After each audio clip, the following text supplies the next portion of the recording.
Siamo con Alessio Lattuca del Movimento per la Sostenibilità Ambientale, Confimprese Euromed e Mezzogiorno Mediterraneo. Ecco, facciamo un po' il punto della situazione sulle varie vicende giuridico-amministrative contro il rigassificatore. Ci sono stati diversi atti, vediamo qual è la situazione aggiornata oggi. Allora, ci troviamo in un momento particolarmente complesso della vicenda del rigassificatore in zona caos a ridosso della Valle dei Templi e non a Porto Empedocle come si usa dire, perché vero è che è a ridosso anche del porto, ma è prevalentemente nella zona a est del porto e quindi sul caos.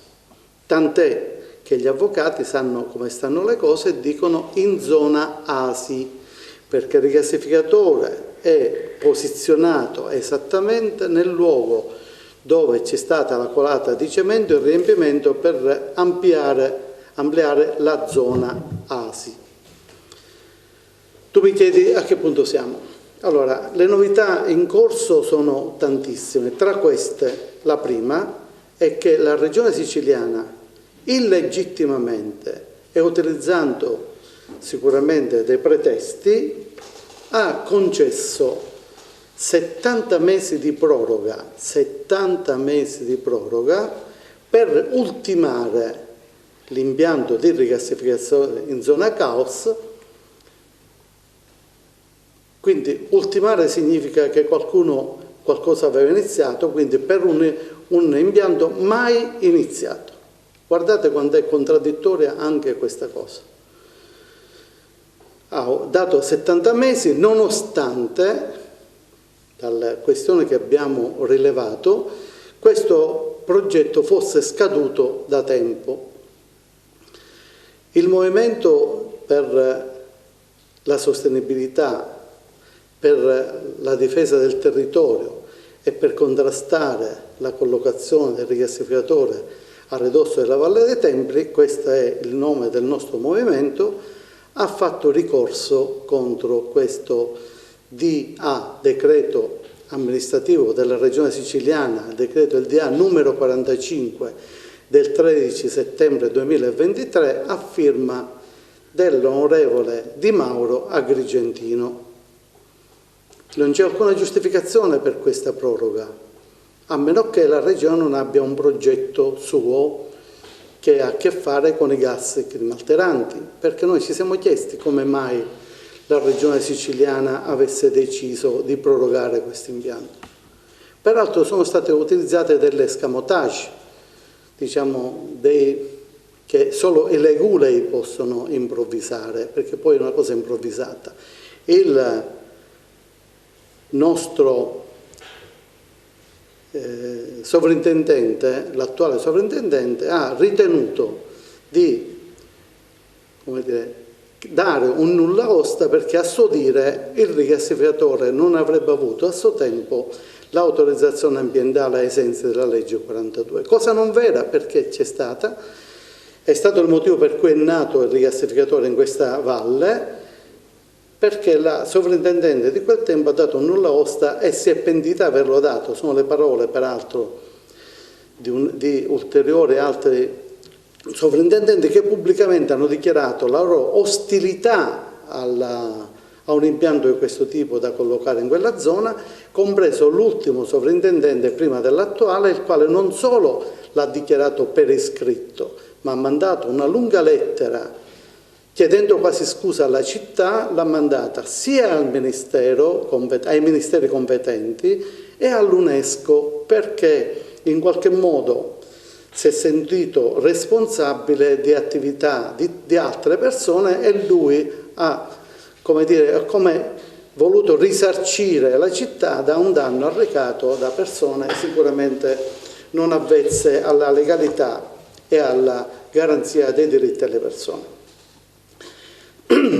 Appunto per queste ragioni abbiamo anche chiesto la collaborazione di una certa politica, tenuto conto che tutti i politici, tranne alcuni pochi, sono stati a favore del rigassificatore, tutti, tranne i 5 Stelle, e ultimamente abbiamo trovato una strada a nostro favore da parte del PD. Devo ringraziare la Schlein, perché la Schlein ha ritenuto di cambiare rotta e ha dato indicazioni ben precise, per cui oggi senza se e senza ma il PD è a nostro favore. Tant'è che adesso l'eurodeputato Pietro Bartolo ha fatto una interrogazione parlamentare all'Europa chiedendo come mai l'Europa non si sia mossa per bloccare questo scempio nella Valle dei Templi. Unitamente abbiamo avuto la Mariangela Danzi su iniziativa della parlamentare di Da Carmina, che ha fatto un'altra interrogazione che seguiva a quelle precedenti nostre, non interrogazioni perché noi non le possiamo fare, i nostri appelli. Per esempio ho fatto alla Commissione regionale, in ultimo a dicembre di quest'anno, novembre o dicembre, non ricordo bene, abbiamo fatto un appello a tutti gli organi dell'Unione Europea, a partire dalla von der Leyen, alla Presidente del Parlamento, a tutte le commissioni, ai deputati nazionali, regionali, europei, chiedendo appunto, come dire, un interesse perché possa essere evitato la continuità di un nuovo scempio nella nostra terra. Ti interrompo 2 minuti. Ecco, molti si chiedono come mai quest'opera che sembrava morta e sepolta è venuto di nuovo a galla. Ecco, questo è il quesito che in tanti ci chiedono camminando in giro per la città, ma il rigassificatore era stato bloccato per motivi di mafia, era stato bloccato dall'autorità giudiziaria, ora ecco spunta così come un regalo nell'uovo di Pasqua. Allora, il rigassificatore di fatto non è stato mai bloccato se non dalle azioni legali. Noi dal 2004 abbiamo fatto non so quante centinaia di azioni legali e abbiamo impedito che sia una delle ultime azioni legali che abbiamo fatto insieme alla città e quindi con l'allora sindaco Zambuto è stato un ricorso alla dichiarazione di pubblica utilità non del rigassificatore, del gasdotto nella Valle dei Templi, perché non so se gli agrigentini lo sanno, non si tratta soltanto di avere un rigassificatore in una zona mistica come quella del Caos. Avremo un gasdotto di 14 km che partirà da Porto Empedocle, attraverserà per 8 km, compreso la Valle dei Templi, quindi i luoghi sacri e la Valle dei Templi saranno interessate dall'attraversamento di un gasdotto di 2 metri di diametro. Non sanno gli agrigentini che per l'attraversamento, per la collocazione di un impianto di questo tipo, quindi di un gasdotto, c'è il preordinato ordine all'esproprio delle terre interessate. Quindi gli agrigentini che ancora hanno delle terre nella valle l'avranno espropriate per fare passare un mostro di questa dimensione. Quindi dico, vero è che anche le azioni giudiziarie che sono state fatte hanno bloccato parzialmente, quindi il cantiere che avevano attivato, diciamo nel 2006, è stato bloccato perché sono stati riscontrati i pizzini della mafia. Questa azione, diciamo, di questa indagine si è sviluppata per 6 anni circa e poi è stata derubricata a attività di corruttela, ma è ancora in corso. Perché tu mi dici è ripartito? A febbraio del 2022 è andato in decisione un ricorso che aveva presentato appunto il Comune di Agrigento unitamente alle nostre organizzazioni contro appunto questa dichiarazione di pubblica, è un DPR che si chiama 400.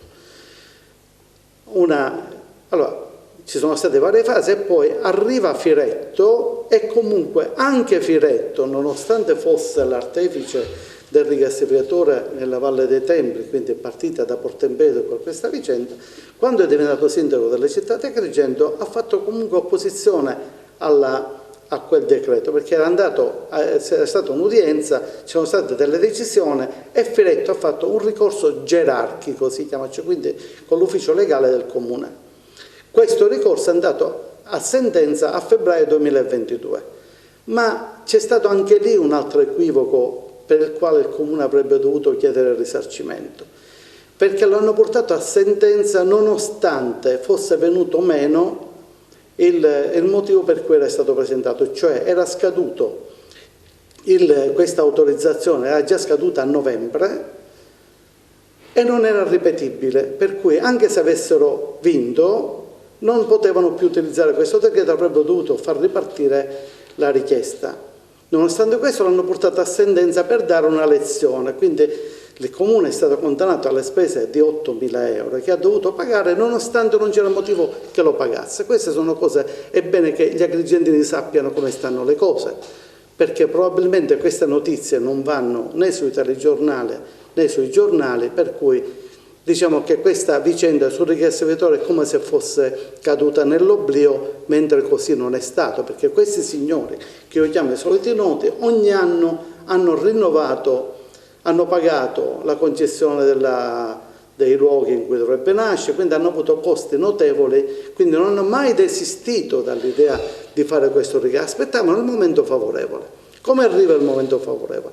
Intanto, se vi ricordate, a febbraio del 2022 l'amministratore delegato Starace, che poi non è stato confermato, dell'Enel, ha dichiarato con grande enfasi che potevano fare ripartire questo rigassificatore e che avrebbero investito 2 miliardi. 2 miliardi. Allora, erano tutte cose false, perché non è vero che le autorizzazioni erano vigenti. Lui ha scambiato, probabilmente non so chi l'ha informato. Allora io ho mandato poi una lettera a Draghi, ho detto che se Starace avesse fatto quelle dichiarazioni perché informato, non avrebbe potuto ricoprire più quell'incarico perché non era adatto. Se l'avesse fatto senza essere informato, non poteva più ricoprire quell'incarico perché non era adatto a fare questo, ad svolgere questa funzione importante, costosa, milionaria, sulla pelle degli italiani che poi lo pagavano senza che lui valesse quello che, cioè, non avesse il valore adatto per fare questo lavoro. Allora, in quel caso, perché io ho potuto fare quella dichiarazione? Perché prima di fare quegli articoli, mandare quelle lettere, avevo fatto l'accesso agli atti, allora come Confimpresa, no? Perché il movimento non era ancora nato, ho fatto l'accesso agli atti alla Regione Siciliana, alla Sovrintendenza, alla Capitaneria e all'autorità portuale. Allora, la Regione Siciliana mi ha dichiarato che quella autorizzazione, il DPR 400, era scaduto e non ripetibile, quindi dicevano delle cose false.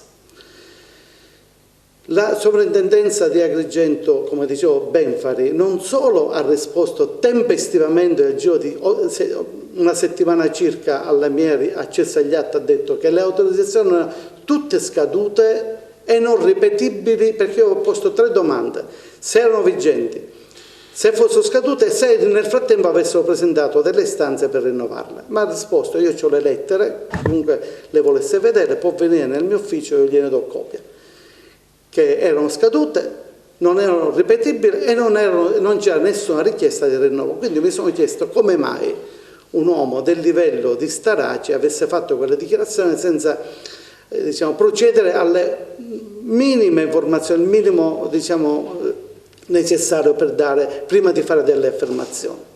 Invece forse la foga con cui aveva fatto queste cose l'aveva fatto perdere di vista i percorsi che normalmente una persona che ha responsabilità di questo tipo dovrebbe avere. Detto questo, io poi in sintesi dico, loro sono perché? Perché nel frattempo il governo Draghi aveva messo un provvedimento pericolosissimo che si chiama un decreto legislativo numero 59, con il quale ha semplificato le procedure non solo per Porto Empedocle, per la Sicilia, per tutta Italia, per la realizzazione di opere a suo dire di interesse nazionale non rinviabili col preordinato vincolo all'esproprio. Questo è il tema. Quella opportunità nasce da un fatto precedente, ma mi dilungherei troppo, ci vorrebbero 5 o 6, perché nel frattempo l'Unione Europea aveva inserito in tassonomia il gas, rendendolo green, seppure temporaneamente. Quindi queste cose hanno poi inciso. Diciamo che l'emergenza nasce da quando ci fu la crisi del gas che la guerra, Putin chiuse i rubinetti all'Europa. Da lì scocca la scintilla per nuove risorse energetiche e allora si ripescano alcune strutture, tra cui quella di Porto Empedocle. Perfettamente. Allora io lo chiamo il pretesto dell'emergenza che non c'è non c'era allora, non c'è oggi. No, ma non c'era già allora, perché mentre parlavano di pretesto dell'emergenza, l'ENI aveva esportato il 600% di gas all'estero. Non solo c'erano tutti i contenitori pieni, tutti al 93%, ma aveva esportato il 600%, quindi con l'idea, con il pretesto della crisi, ne hanno utilizzato per fare profitti per i quali non hanno voluto pagare neanche quel 25% che aveva previsto Draghi. Cioè gli extra profitti non li hanno pagati, hanno fatto un'opposizione al TAR e non li hanno pagati. Quindi abbiamo a che fare con potentati che tutto pensano, tranne che il bene comune, pensano al profitto, la loro avidità è senza limiti. Scusa, ti interrompo, ecco, perché la gente vuole sapere cose concrete. I fondi del PNRR hanno accelerato questo nuovo impianto di rigassificatore a Porto Empedocle? C'è una situazione, diciamo, economica che lo rimette di nuovo in campo? Perfettamente, tu hai toccato il vero punto. Non solo ci sono i fondi del PNRR, guardate dove arriva la tracotanza e la pervicacia o la protervia di una certa politica. Il signor Draghi, di cui oggi si parla tanto bene, tutti lo osannano, il santo subito, eccetera, ha inserito in quel decreto, confermato dalla Meloni, i fondi per la gestione dei rigassificatori e delle opere collaterali, accelerando in 120 giorni la definizione dei processi autorizzativi, eliminando la vecchia regola della valutazione di impatto ambientale che aveva una serie di procedimenti che duravano anche anni, giustamente perché sono delle cose che hanno una, come dire, una complessità tale che per cui se non le fai bene queste cose mettono a rischio la vita delle persone, quindi non è possibile delegare a semplici commissioni come adesso la valutazione di impatto ambientale, perché ci sono 2000 componenti che, pensate che in Italia ci sono 50 organi che devono fare la valutazione, da ministeri, da competenze diversamente. Perché si fa la conferenza dei servizi? Infatti per accelerare i processi, ma sono processi complessi per cui ci volevano 2 o 3 anni per avere una valutazione. Oggi la vogliono fare in 120 giorni, anzi Draghi aveva previsto 100 giorni, la Meloni l'ha portato a 120 giorni. Guardate che sforzo enorme che hanno fatto per tutto questo, perché se il rigassificatore costava 600 milioni del tempo, oggi ne costerebbe 2 miliardi, il contributo è dell'80% dei fondi del PNRR. Ha fatto un'equazione e vedrete perché c'è questa grande voglia di questo, non certamente per gli interessi di questo territorio, non certamente per l'occupazione, perché a pieno regime un impianto di questo tipo fa 70-80 lavoratori, ma sono di livello talmente elevato che non si trovano nel mercato neanche in quello italiano, li devono trovare nel mondo, cioè ci sarà magari un australiano, un americano, un inglese, un danese che verranno qui per lavorare, ma non certamente uno di Porto Empedocle, quello di Agrigento, non ce n'è neanche uno. Allora, siccome spesso si scambia la salute con il lavoro, questa volta non gli riesce a riscambiare come accade come è accaduto a Gela, come è accaduto a Priolo, come è accaduto a Milazzo, dove hanno rovinato luoghi bellissimi con questa, come dire, proposta di lavoro che poi, come abbiamo visto, si è perduta nel tempo, tant'è che oggi sono solo disoccupati. Allora, non è un vero impianto di sviluppo. Quando il Presidente della Regione decide che vuole contribuire a far partire da Agrigento il piano Mattei, ma non sanno neanche di cosa parlano. Cioè, se Mattei li sente parlare si rivolta nella tomba, perché il piano Mattei aveva ben altro livello e ben altre persone, ben altro livello intellettuale, tecnico, operativo e politico, cose che oggi non si vedono neanche alla fine del tunnel. Allora, il Presidente della Regione ha cercato di camuffare il suo accordo con l'Enel e con altro. Oggi si parla soltanto di vile mercanzia. Ad Agrigento, ovviamente, se si fa un rigassificatore, cosa remota, perché noi andremo fino in fondo, il nostro ricorso, tanto che questa è la copia della... Ecco, facciamo nel punto della situazione attuale. Benissimo. Perché diciamo, andiamo verso la conclusione di questo nostro primo appuntamento, ne seguiranno altri che TVA metterà a disposizione del movimento per informare la gente di quello che effettivamente sta accadendo, un fatto meramente speculativo su un bene dell'UNESCO che è la Valle dei Templi. Ecco, in atto c'è un nuovo provvedimento che voi avete fatto al TAR. Aggiornaci su questo movimento per arrivare alla conclusione e parlare poi di un altro piccolo argomento importante. Allora, intanto colgo l'occasione per parlare di UNESCO. Gli agrigentini forse dimenticano la loro generosità. Gli agrigentini hanno consegnato all'UNESCO 15 milioni di metri quadrati di territorio, gratuitamente. Hanno perso la loro capacità edificatoria in un terreno che andava valorizzato, quindi la dimostrazione che gli agrigentini sono persone generose è un fatto concreto. Altri che non hanno questa generosità ma hanno semmai altri sentimenti vorrebbero sottrarre all'umanità questo spazio umano importantissimo, questa macchina del tempo importante. Ora vengo alla tua... Allora, dopo tutte queste, magari, che la regione siciliana ha emesso questo provvedimento che scadeva diciamo, i 60 giorni del provvedimento scadevano nel mese di novembre. Non siamo stati in grado di fare ricorso al TAR perché i tempi erano scaduti, anche, lo dico, anche per un fatto di risorse economiche, che i ricorsi sono molto costosi e nessuno in queste città mette le mani in tasca. A dicembre chiamo lo studio legale che ci segue, ho trovato un'intesa, sono 5 avvocati che ci seguono, tutti molto preparati, e abbiamo frettolosamente, nonostante abbiamo lavorato i giorni e notte, presentato ricorso straordinario al Presidente della Regione nei 120 giorni possibili. Per noi era una soluzione di ripiego, perché insomma, capiamo che è una cosa comoda per chi vuole presentare un ricorso alla... Altra cosa è il TAR, dove i giudici sono molto rigorosi. Riceviamo un ricorso al nostro ricorso da parte di 3 illustri avvocati di Enel Nuove Energie e di SNAM, i quali chiedono di riposizionare questo ricorso al TAR. Al TAR, senza dire quale. Ovviamente gli avvocati si sono chiesti come mai una struttura di questo livello con avvocati di grandissimo livello, perché sono 3 docenti universitari, sono avvocati del Foro di Roma, molto importanti. Ci siamo chiesti quale poteva essere la ragione, non abbiamo trovato una spiegazione a tutto questo.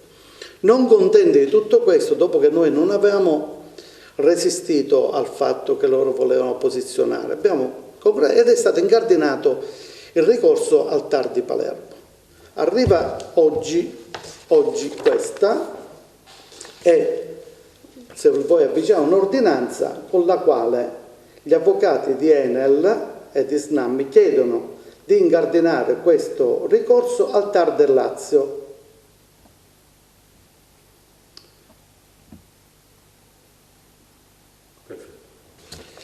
Ovviamente ci siamo chiesti per quale ragione. Certamente loro sono belli, ricchi, intelligenti, noi siamo poveri e depressi, per cui cerchiamo di capire con chi abbiamo a che fare, le ragioni che possono avere informato un'azione di questo tipo, quali siano le vere cause, non è dato saperlo, cerchiamo di capirlo quando questo dibattito, entro 30 giorni da questa data, dovremmo organizzarci.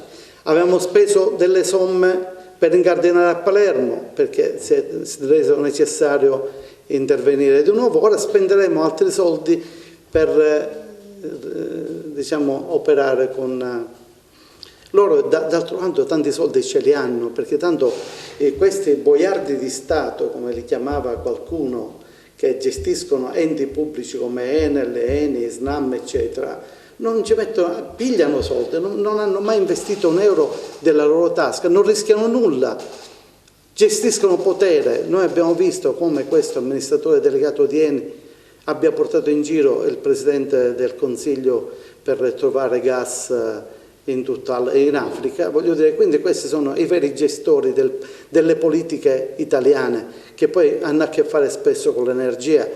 Parliamoci, senza energia un paese non è. Per cui ci siamo chiesti, noi che siamo dei piccoli soggetti poveri, di una terra povera, emarginata geograficamente, economicamente e moralmente, ci confrontiamo con soggetti, come dicevo poco fa, belli, ricchi e intelligenti, che non rischiamo nulla, per cui cerchiamo di capire come comportarci. Però tutto sommato... Un po' come Davide e Golia, insomma. Ma tutto sommato però, in 20 anni di lotte, loro sono stati potenti ma ancora non hanno vinto. La realtà qual è? Che loro il rigassificatore non l'hanno potuto fare, non è che non l'hanno voluto, non hanno, ancora oggi non possono iniziare i lavori perché c'è un ricorso presentato da noi al DA numero 45, per il quale è già partita oggi questa lettera che stiamo mandando, che abbiamo mandato al Presidente della Regione, al Governo regionale e segnatamente a Di Mauro, per chiedergli di revocare in autotutela questo maledetto decreto emesso dalla Regione siciliana a sua firma. Perché non è possibile che la politica possa scambiare per altro e fare un danno a questo territorio la cui misura è talmente ampia che non è comprensibile. Il danno che si vuole fare a questo territorio sarà irreversibile. Hanno svisato anche l'articolo 9 della Costituzione che 2 anni fa all'unanimità ha aggiunto alla voce all'articolo 9 per le nuove generazioni, tutto quello che si fa con l'articolo 9 della Costituzione italiana. Dovrebbero leggerle i politici, perché probabilmente quando l'hanno votata non hanno capito cosa votavano. Oggi non la applicano, per cui farebbero bene a ripassarla o farsela spiegare, perché non sanno cosa significa per le nuove generazioni. Noi stiamo lavorando per noi, perché per noi i guai in cui siamo sono talmente gravi e irreversibili, ma stiamo pensando che questo territorio abbia il diritto, i giovani che vivono qua, di lasciarlo anche loro alle prossime generazioni meglio di come lo hanno ereditato. Grazie. Alessio, allora scusa, stiamo per finire, abbiamo gli ultimi 5 minuti di questo primo appuntamento, ne seguiranno altri qui su TVA con il Movimento per la Sostenibilità.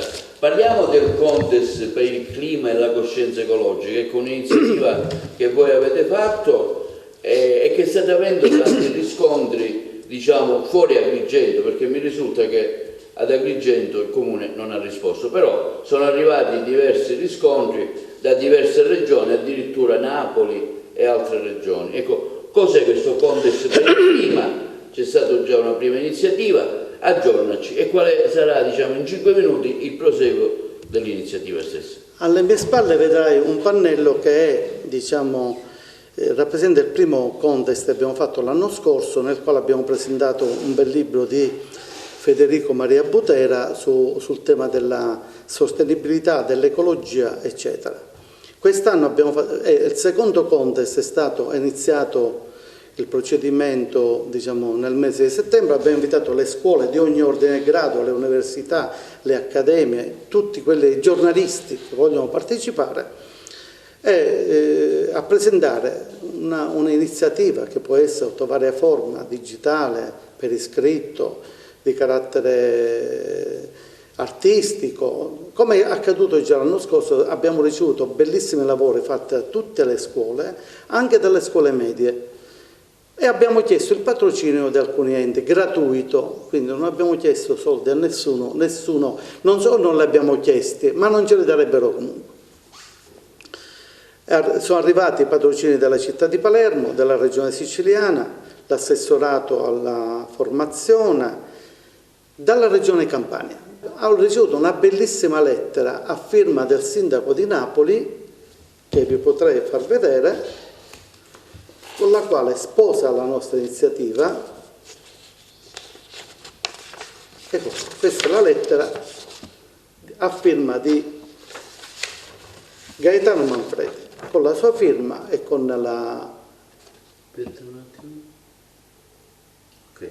Quando è arrivato questo patrocinio, con la lettera del sindaco di Napoli, oltre anticipata da più di una telefonata da parte della segreteria, si sono chiesti lo staff che segue questi lavori, come mai il sindaco di Napoli si sia, come dire, interessato alla nostra iniziativa. Non è solo amicizia, non ci siamo mai incontrati, non lo conosco, non so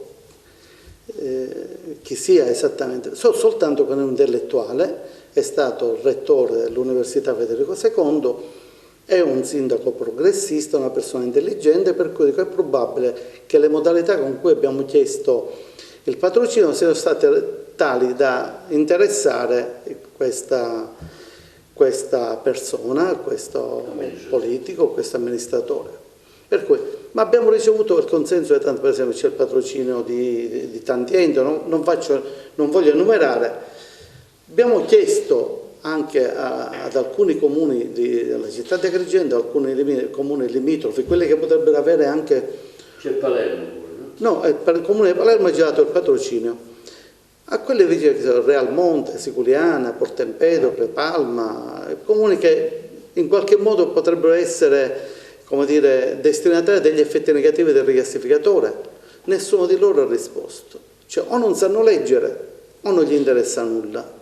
Perché il sindaco di Napoli ha saputo leggere, il sindaco di Palermo ha saputo leggere, quindi non è vero, quindi non è come... Il problema non riguarda noi abbiamo scritto, non so se abbiamo scritto bene o male, qualcuno ha letto, ha apprezzato e ha risposto. Altri probabilmente o non sanno leggere, o non gliela fanno leggere, o non capiscono. Questa è la realtà. Bene, diamo appuntamento alla prossima volta, un nuovo appuntamento con TV con il Movimento per la Sostenibilità, per aggiornarvi sulla vicenda del rigassificatore, ma non solo, sulle tante iniziative che il Movimento intraprenderà. Grazie, buonasera.